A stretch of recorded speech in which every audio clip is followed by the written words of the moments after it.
अस्सलाम वालेकुम। क्या हाल चाल है? ठीक है, खैरियत है, शुक्र है अल्लाह ताला का।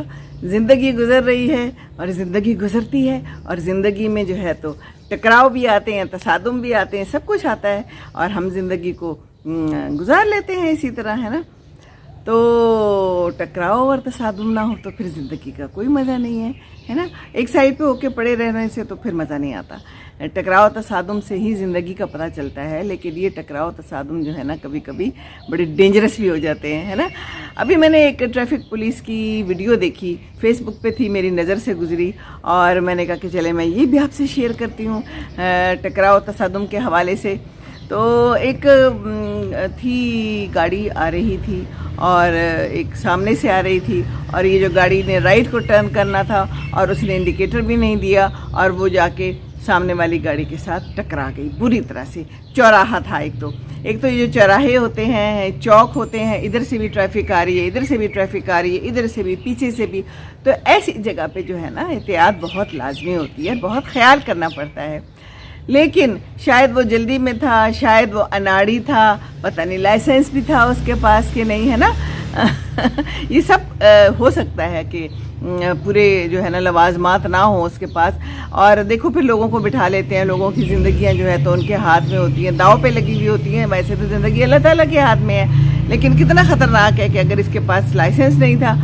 क्योंकि अगर लाइसेंस हो तो इंसान को रूल्स का पता होता है, लेकिन कभी कभी ये भी होता है कि हम रूल्स को साइड पे कर जाते हैं, हम रूल्स को इग्नोर कर जाते हैं। ज़िंदगी में भी और सड़क पर भी रूल्स के मुताबिक चलेंगे तो ज़िंदगी भी आसान है, ट्रैफिक में भी जाएंगे तो आसानी रहेगी, हर जगह पे आसानी रहेगी।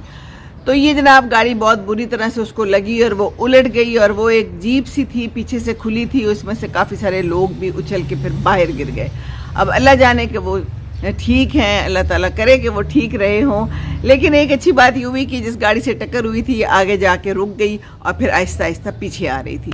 वीडियो छोटी सी थी और वीडियो मैंने इतनी ही देखी, लेकिन ये वीडियो मुझे बहुत कुछ सोचने पर मजबूर कर गई। मैंने कहा कि ज़िंदगी में ऐसे टकराव कितने आते रहते हैं, है ना। और कई दफ़ा जो है तो हम इग्नोर करके गुजर जाते हैं। ये गाड़ी तो अच्छी थी जो रुक गई, इसने उतर के देखा होगा और जो ज़रूरत पड़ी होगी मरहम पट्टी की, अस्पताल ले जाने की, आई होप कि उसने कर दी होगी। यकीनन और भी लोग थे। और लेकिन ये है कि बिजी जगह पे जहाँ हम बहुत ज़्यादा ज़िंदगी में भी लोग होते हैं तो टकराव होते रहते हैं और इन टकराव से बचा जा नहीं सकता कई दफ़ा। लेकिन ये है कि हम ये देख सकते हैं कि इस टकराव के बाद की ज़िंदगी कैसी होगी। अगर हमने किसी के साथ टकराव किया है तो हम देखें कि हमने क्या किया है उसके साथ, हमने इसकी ज़िंदगी के साथ क्या कर दिया है। तो आजकल जैसे ज़्यादातर सास बहुओं के किस्से बहुत ज़्यादा होते हैं और बहुत ज़्यादा नज़र से गुजरते हैं। तो सास बहू जो है तो बस मैं क्या कहूँ, ये तो ज़िंदगी का एक हिस्सा है, ये तो है ही है और ये अज़ल से कायम है और अबद तक रहेंगे और इनके टकराव भी रहेंगे। तो ये टकराव जो है ना, इन टकराव पे ज़रा हमें थोड़ा कंट्रोल करने की ज़रूरत है और टकराव से बचने की ज़रूरत है। और टकराव अगर हो जाते हैं तो फिर हम उनको मैनेज कैसे करें, इस चीज़ की भी ज़रूरत है।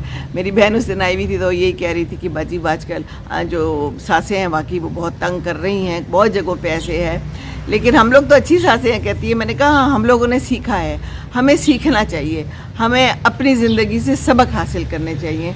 तो फिर वो इंसान ही क्या हुआ जिसने सबक ही हासिल ना किया और दूसरों के लिए आसानियाँ ना दी, है ना। ये सासें कई दफ़ा जो है ना जिनके साथ बुरा हुआ होता है तो वो आगे जाके मेरा ख्याल है इसीलिए बुरा सलूक करती हैं कि हम अपना बदला ले लें। पता नहीं, हो सकता है ना। तो बदले तो नहीं लेने ना, तो अच्छा सलूक करना चाहिए।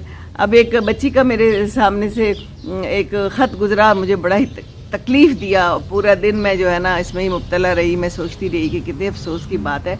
उसने लिखा हुआ है कि 2-3 साल हो गए हैं शादी को और मेरा जो मियाँ है वो मेरी सास के साथ सोता है दूसरे कमरे में, उधर ही रहता है रात दिन, उधर ही खाना भी खाता है, बाथरूम भी वही इस्तेमाल करता है और मियाँ नहीं है उसका, यानी कि इसका ससुर नहीं है। तो और कोई बच्चा भी शायद नहीं है, या ये सबसे छोटा बच्चा था, तो बाकी और कोई घर में नहीं है। हाँ, कुछ ऐसा था। बहरहाल दुख मुझे बहुत हुआ और उसने पूछा था कि मैं क्या करूं। तो बात यह है कि ऐसे सासें भी मौजूद हैं और ऐसी सासें फिर बहुओं को क्यों लेके आती हैं और फिर शादी क्यों करती हैं अपने बेटे की।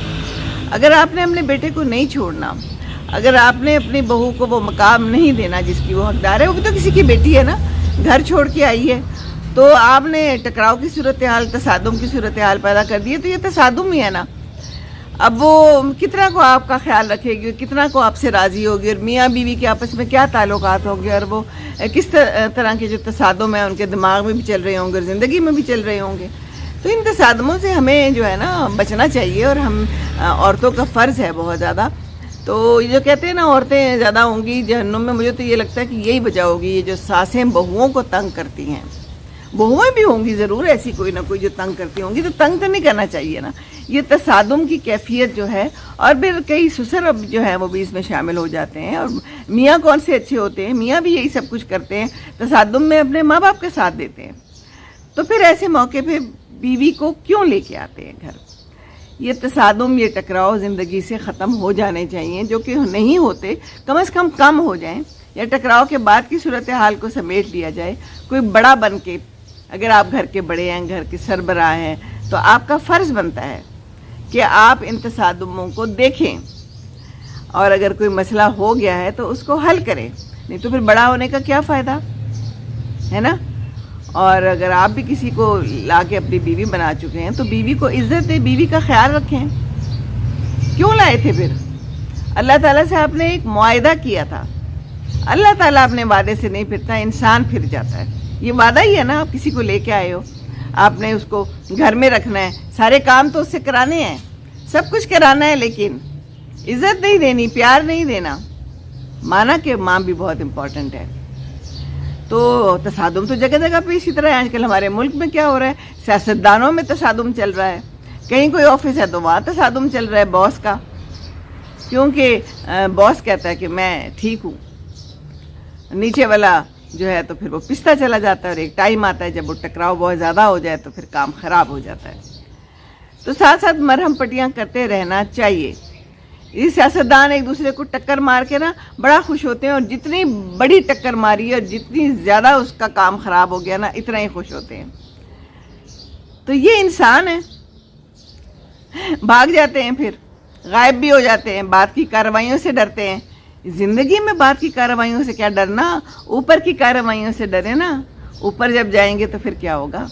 کارروائیاں تو ساری وہاں ہونی ہیں، یہ تو دھرے کے دھری رہ جانی ہے، ساری عمر تو وہاں گزارنی ہے، پھر اگلی جو رہ گئی ہے ختم ہی نہیں ہونی، رہ کیا گئی ہے، وہاں تو عمر ختم ہی نہیں ہونی۔ یہاں جو رہ گئی ہے وہ تو گزر جائے گی، وہاں تو عمر ختم ہی نہیں ہوگی، ہے نا۔ تو بس یہ تصادم، یہ ٹکراؤ بڑا کام خراب کرتے ہیں۔ تو ساتھ ساتھ مرہم پٹیاں کرتے چلے جائیں، ساتھ ساتھ تصادم کو برداشت کر کے اس کو ٹھیک کرنے کی کوشش کریں۔ تصادم تو ہو گیا نا، تو اس کو ٹھیک کریں، پٹیاں شٹیاں کر دیں، ٹھنڈی برفیں رکھ دیں، ہے نا۔ بس یہی آج کی بات۔ تو ٹریفک کے اصولوں کی پابندی ضرور کریں، اور زندگی کے اصولوں کی بھی پابندی کریں۔ دے گوز ٹوگیدر۔ استغفر اللہ، استغفر اللہ، استغفر اللہ۔ السلام علیکم ورحمۃ اللہ وبرکاتہ۔